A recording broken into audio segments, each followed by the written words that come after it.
All right, here are 10 simple habits to maximize your inner peace. Let's go ahead and dive into it. All right, first one is to practice gratitude. Now, each morning, a good habit to do is to write down 3 things that you are most grateful for or thankful for. Things, no matter how small it is, that you are thankful for every day. It may be something repeated, but it's fine. I always use a small notebook in my room wherein I write down things. I actually do that the night before instead of the morning. So the night before, I write down 3 things that I'm always thankful for every day, despite of everything that's happened throughout my entire day. So this simple habit shifts the focus that you have from life's challenges or negativity to simple blessings that you actually see, setting a positive tone for your day or the following day that you may have, and building a feeling of abundance over time. You want to have that feeling that there is always things of happiness, that is things of abundance. All right, number 1. Second thing is creative expression. Now, this is one of my favorite because you want to find an artistic outlet in activities that you like. Now, I'm not the most artistic person. I can't paint, I can't sing, I can't act, I can't dance, all those things, right? But I do have a keen eye for things that I think has value. And I think that's something of creativity. You may like to do painting, writing, or doing music, singing, acting, or dancing. That helps you unlock different perspectives in your life that you have. Now, creative expression allows you to process emotions and find the joy in the act of creating something new. If you're a photographer, videographer, or something, that you create output for other people, or not just for other people, but for yourself, making your world feel more vibrant. Now, what's your hobby, or what's something that you find joy in doing that's artistic in your own sense? Let me know in the comment section. All right, number 3. This is something that I got to enjoy early on in my younger years, thanks to my parents.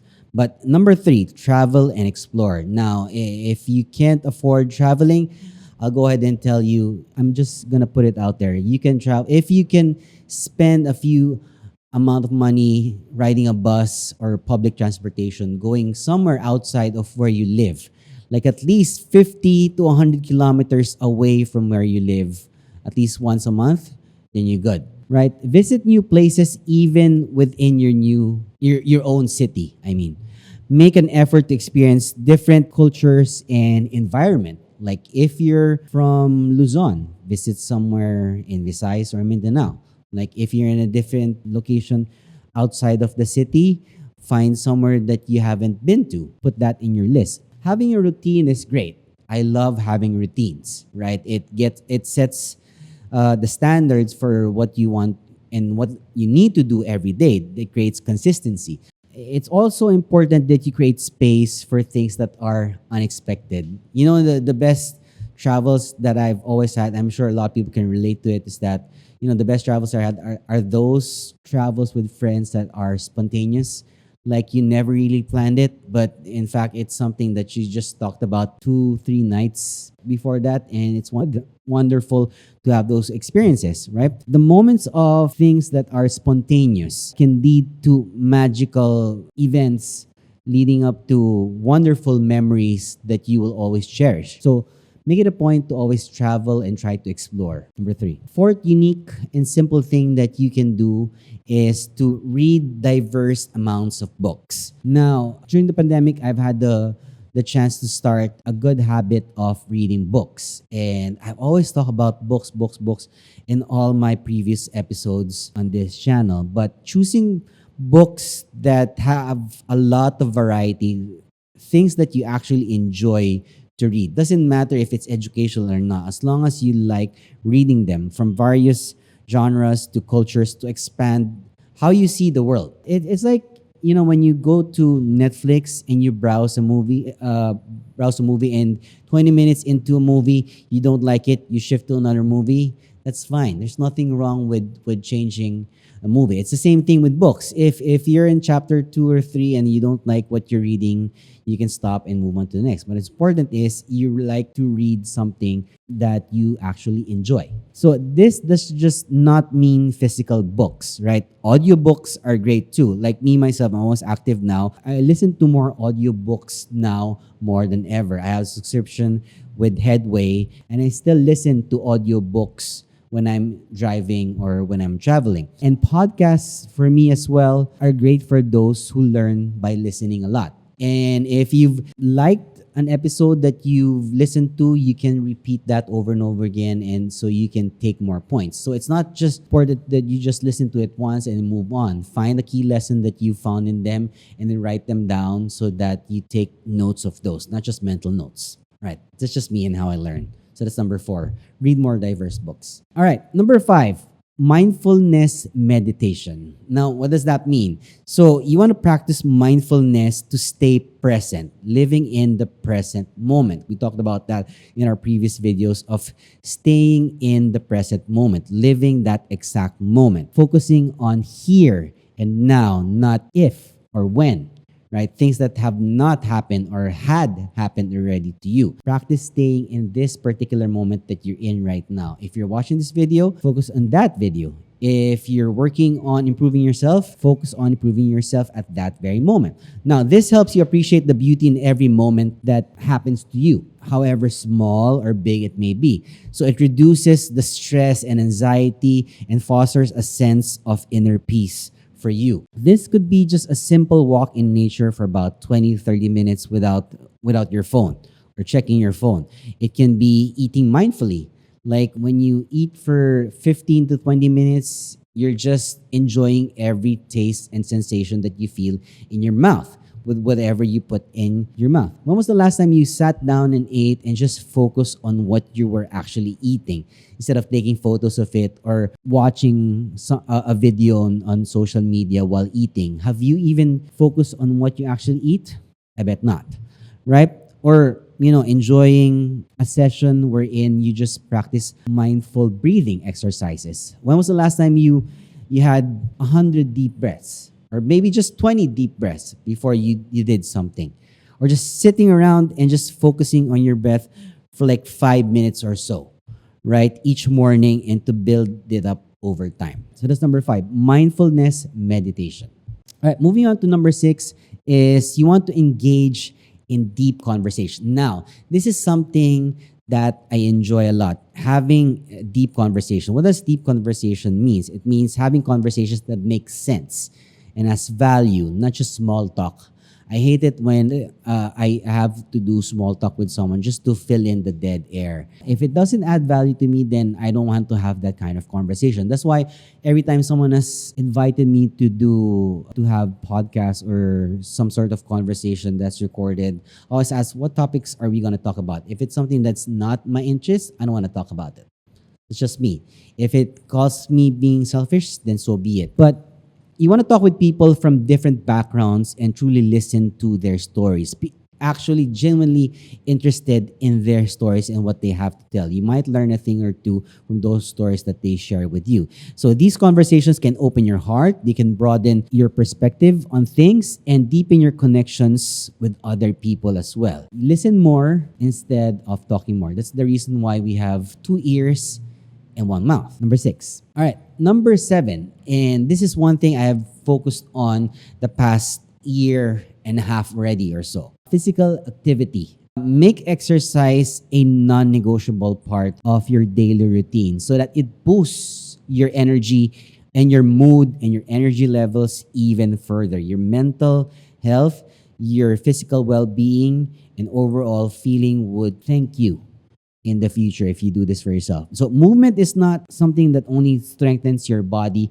but also enhances your mental clarity, your mood, and your emotional resilience to everything. I talked about why I do more than 10,000 steps every day. Okay, so that's number 7, physical activity. All right, number 8. This is an activity that honestly I've loved doing before, but it's not something I do more so often today, which I think I should go back to. Photography. Take photos of everyday objects and things. Take photos of things that you appreciate or things that you enjoy. Finding beauty in everything that's, mundane in today's world. Photography encourages you to see the world through a different lens and highlighting the extraordinary in something that's just ordinary things that we just walk on by every day. If photography is not one of your hobbies, well, you do have a phone, right? So you can use that to begin with. So number 8, photography. All right, number 9, nature immersion. Spend time in nature. I'm just happy that the place that we live in now has a lot of areas where we can do a lot of nature trips, not just park, but be able to do nature trips more often, observing the details and rhythms of the natural world. And it's also a great opportunity for you to do grounding. What's grounding? Google about it. You're gonna enjoy it. It's where you put your feet down exactly for just 15 to 30 minutes on the ground, on soil, on earth soil. And it's called grounding. It's a great natural activity that gives you more energy for yourself. You're being connected to the earth even further. So nature brings like a profound sense of peace, that something that gives you a good feeling, like grounding you and reminding you of life's simple and just awe-inspiring beauty that you just don't see every day because, you're just too focused on things that don't even matter for yourself. Spend more time in nature, number 9. And lastly, this is something that people think do not actually work, but for me, it's been helpful, especially during the toughest times of my life. And I wish I knew this when I was younger, in my 20s. It's daily affirmations. So you want to use positive affirmations to reprogram your mind and build a more optimistic outlook over time. Like I do this a lot of times in front of the camera, like things that I want people to say about me. In front of a mirror. I always look at myself in front of a mirror and say things that I want to hear from other people. Like you're great, you're awesome, good looking, and all these things that you want to hear. You use that to help you reprogram your mind to think otherwise in what you think about yourself. If it's negative about yourself, you want to change that into something positive. Just like you casting a spell on yourself. What you say is affecting your subconscious every time and the people around you. If you say you're not good always in front of other people, then you are not going to be good, right? But if you say that you are great or something, then eventually you are going to be great. It all starts here. So repeating empowering statements can build your confidence. Like you are strong, right? You are great. You're awesome. You're powerful. You are the man. You are that person. You're him. It shifts your mindset, right? And it helps you face challenges with a resilient spirit that you didn't realize you had it all along inside of you. It also works in the opposite when you find yourself talking to yourself or thinking about yourself negatively, right? And the situation that you are in at, right? Not all things will be great. A lot of times or sometimes things are not going to go your way. And that's just fine.